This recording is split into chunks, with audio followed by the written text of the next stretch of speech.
And the dragon was wroth with the woman, and went to make war with the remnant of her seed, which keep the commandments of God, and have the testimony of Jesus Christ.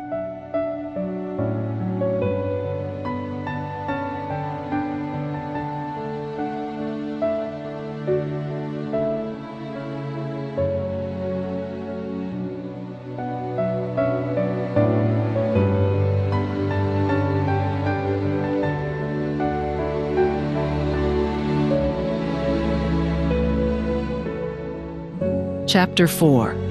God's Last Day Church. The distinctive mission of Seventh-day Adventists. The Lord has made us the depositaries of His law. He has committed to us sacred and eternal truth, which is to be given to others in faithful warnings, reproofs, and encouragement. Seventh-day Adventists have been chosen by God as a peculiar people, separate from the world. By the great cleaver of truth, He has cut them out from the quarry of the world and brought them into connection with Himself. He has made them His representatives and has called them to be ambassadors for Him in the last work of salvation. The greatest wealth of truth ever entrusted to mortals, the most solemn and fearful warnings ever sent by God to man, have been committed to them to be given to the world. In a special sense, Seventh-day Adventists have been set in the world as watchmen and light-bearers. To them has been entrusted the last warning for a perishing world. On them is shining wonderful light from the Word of God. They have been given a work of the most solemn import, the proclamation of the first, second, and third angels' messages. There is no other work of so great importance. They are to allow nothing else to absorb their attention. Reasons why the Seventh-day Adventist Church was organized. As our numbers increased, it was evident that without some form of organization there would be great confusion, and the work would not be carried forward successfully.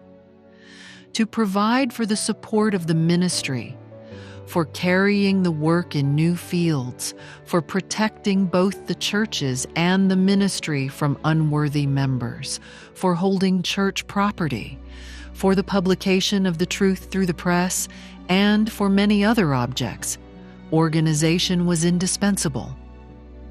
Light was given by His Spirit that there must be order and thorough discipline in the church.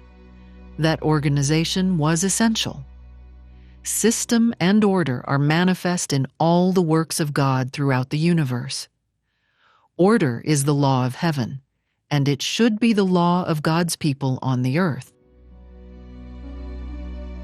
Organization will always be essential. Unless the churches are so organized that they can carry out and enforce order, they have nothing to hope for in the future. Oh, how Satan would rejoice if he could succeed in his efforts to get in among this people and disorganize the work at a time when thorough organization is essential and will be the greatest power to keep out spurious uprisings and to refute claims not endorsed by the Word of God. We want to hold the lines evenly, that there shall be no breaking down of the system of organization and order that has been built up by wise, careful labor. License must not be given to disorderly elements that desire to control the work at this time. Some have advanced the thought that, as we near the close of time, every child of God will act independently of any religious organization. But I have been instructed by the Lord that in this work there is no such thing as every man's being independent. As we near the final crisis, instead of feeling that there is less need of order and harmony of action, we should be more systematic than heretofore. The special authority of God's church. God has invested His church with special authority and power, which no one can be justified in disregarding and despising, for in so doing, he despises the voice of God. God has bestowed the highest power under heaven upon His church. It is the voice of God in His united people, in church capacity, which is to be respected.